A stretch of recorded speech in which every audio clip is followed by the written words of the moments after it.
한을 잔뜩 품은 채로 돌아가셨으니 원한기가 되어 남편에게 복수했구나 싶었어요. 고양이가 당했던 대로 남편이 방 안에 갇혀서 죽게끔 만든 거죠.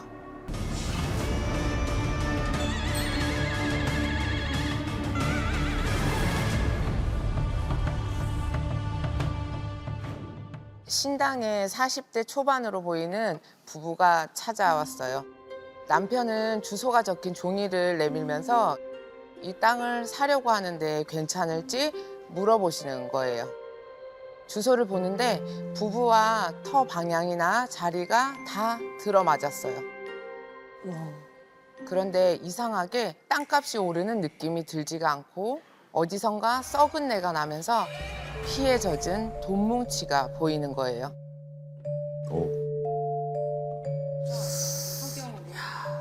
부부에겐 남편분께서 계속 업보를 쌓고 있는데 그걸 풀어주지 않으면 안 좋은 일들이 생길 거라고 말씀드렸어요. 남편은 말도 안 되는 소리 안에 다 그러면서 사는 거지 하고 소리를 지르는 거예요. 옆에 있던 아내는 계속 난동을 피우는 남편을 끌고 신당 밖으로 나갔어요. 뭐가 있네. 몇 달이 지났나 아내가 혼자서 신당을 찾아왔는데 남편분 돌아가셨죠? 이 말이 툭 튀어나왔어요. 어이구, 오, 갑자기. 오. 아내는 눈물을 흘리며 고개만 끄덕였어요. 남편은 임대업을 하며 일수를 놓아서 돈을 꽤 많이 벌었는데 돈 빌린 사람이 제때 돈을 안 갚으면 그 집에 찾아가서 돈을 줄 때까지 죽치고 있거나 주위 사람들에게 돈을 안 갚았다며 안 좋은 소문을 내는 게 다반사였다는 거예요. 드라마에 나오는 그런 장면들이네요.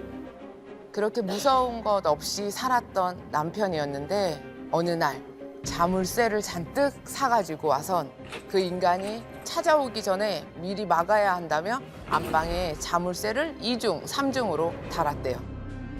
그 후로 남편은 금고가 있는 안방에 들어가서 나오질 않더래요. 뭐지? 누가 찾아온다는 거야? 다음 날에는 인기척이 없는 것 같아서 사람을 불러서 자물쇠를 땄는데 남편이 죽어 있는 걸 목격했다는 거예요. 왜? 왜? 왜 죽었지? 남편은 평소에 앓고 있던 지병으로 쓰러졌는데 자물쇠로 잠긴 문 때문에 도움 요청도 제대로 해보지도 못하고 그대로 숨을 거둔 거죠. 아이고. 아. 남편을 잃은 아내는 장례를 치렀는데 그날 밤부터 문을 마구 두드리는 소리를 듣게 됐다는 거예요. 요즘 아내는 불안해서 미칠 것 같다며 눈물을 흘리더라고요. 누구 찾았나? 그때 대신 할머니께서 지가 한 짓 그대로 다 돌려받았네. 업보야 업보 라고 말씀을 하시는데 그래서 아내에게 문 걸어 잠가서 큰일 생긴 적 있죠? 라고 말했죠. 혹시 이것 때문인 거냐며 이야기를 들려줬어요.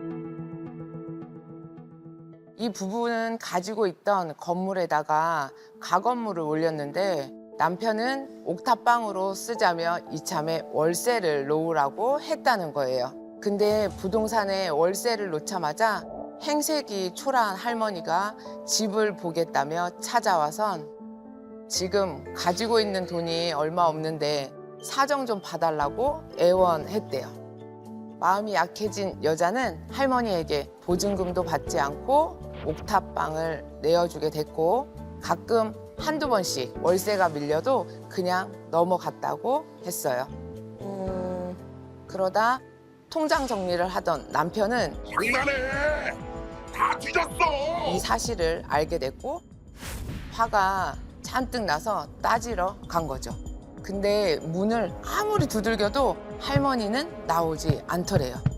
남편은 차라리 잘 됐다 싶어서 비밀번호를 바꿨다고 했어요. 아. 집으로 귀가한 할머니는 문이 잠겨 있는 걸 알게 된 후 밀린 월세는 꼭 주겠다. 짐이라도 꺼낼 수 있게 문 좀 열어달라고 부탁했다는 거예요. 남편이 아랑곳하지 않자 할머니는 다른 건 다 놓고 가도 괜찮은데 딱 하나만 챙겨갈 수 있게 도와달라고 했대요. 하지만 남편은 옥탑방에 있는 건 전부 자기 것이라면서 으름장을 놨다는 거예요. 아유, 주지 그냥. 뭐가 있었지? 그 후 할머니는 한겨울에 펄펄 떨면서 몇 번을 부탁하다가 어느 순간부터 모습을 감췄대요.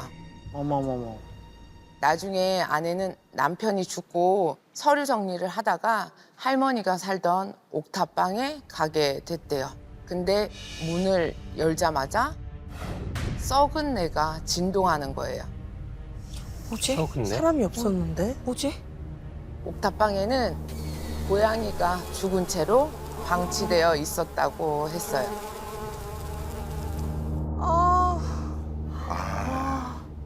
할머니가 딱 하나만 챙겨갈 수 있게 도와달라고 했던 게 바로 고양이였던 거죠. 꼭 챙겨야 될 게 고양이였구나. 얘기를 듣고 보니 할머니는 밖에서 떠돌아다니다가 돌아가셨구나 느낌이 드는 거예요. 한을 잔뜩 품은 채로 돌아가셨으니 원한기가 되어 남편에게 복수했구나 싶었어요. 고양이가 당했던 대로 남편이 방 안에 갇혀서 죽게끔 만든 거죠. 맞네. 아이고. 그때 할머니가 남편의 머리를 움켜쥔 채 옥탑방 문 앞에 서 있는 게 보이는 거예요. 와. 아직도 할머니의 물건은 옥탑방에 있으니까 원한기가 계속 묶여 있었던 거죠. 아. 그래서 할머니의 물건을 태워주며 남편을 잘 올려보내는 진옥이 굿을 하자고 제안했고 아내는 할머니도 꼭 한을 푸셨으면 좋겠다며 굿을 부탁해서 진행하게 됐습니다. 다행히 굿은 잘 끝났고 한 맺힌 마음 다 풀으시고 잘 올라가셨어요. 그 뒤로 아내는 남편이 쌓아두었던 업보를 풀고자 열심히 기도를 하게 됐죠. 몇 달 뒤 아내가 기도하러 오셨는데 저번에 남편이 봐뒀던 땅을 샀는지 한번 확인해 보시라고 했어요. 다음 날 아내는 남편이 그 땅을 사뒀었는데 진짜로 값이 배로 올랐다고 하시는 거예요. 그러면서 꼭 좋은 일에 쓰겠다며 감사 인사를 하셨습니다. 아, 근데 고양이 그대로 그렇게 됐다는 게 그러니까. 너무 소름 돋았어요, 진짜. 남편분이 남들한테 이제 업보로 쌓으면서 돈을 벌었잖아요. 근데 그럼 그 돈을 쓴 가족들도 영향을 받나요? 그럼요. 우선 목돈이 들어왔어도 금방 나갈 일이 생긴다거나 차를 샀어. 근데 차를 삼으로써 큰 사고가 또 일어날 수도 있는 거고 건강에 이상을 겪을 수도 있고 또 인간관계에서도 충돌이 생길 수가 있고 집안에 불화가 계속 생길 가능성이 많습니다. 이런 식으로 이제 풍파를 겪을 수밖에 없어요. 이 사연 속 남편도 그동안 쌓은 업보로 인해 운이 가로막혀 있었던 상황이었죠. 그러다 아내분이 남편의 업을 풀고자 기도를 하게 되면서 막혔던 운이 풀리고 또 금전의 운이 올라가니까 땅값도 오르게 된 거죠. 내 의도는 그렇지 않았는데 다른 사람에게 업보를 쌓았을 땐 어떻게 해야 할까요? 제일 첫 시작은 그 잘못을 인정하는 거예요. 인정. 인정. 내가 의도하지 않았어도 남에게 피해를 끼치고 마음의 상처를 줬구나 받아들이고 그 사람에게 사과를 하는 거죠. 맞아요. 그래도 상태가 나아지질 않는다면 기도를 통해서 업보를 풀거나 의식을 통해서 해결하는 게 좋습니다.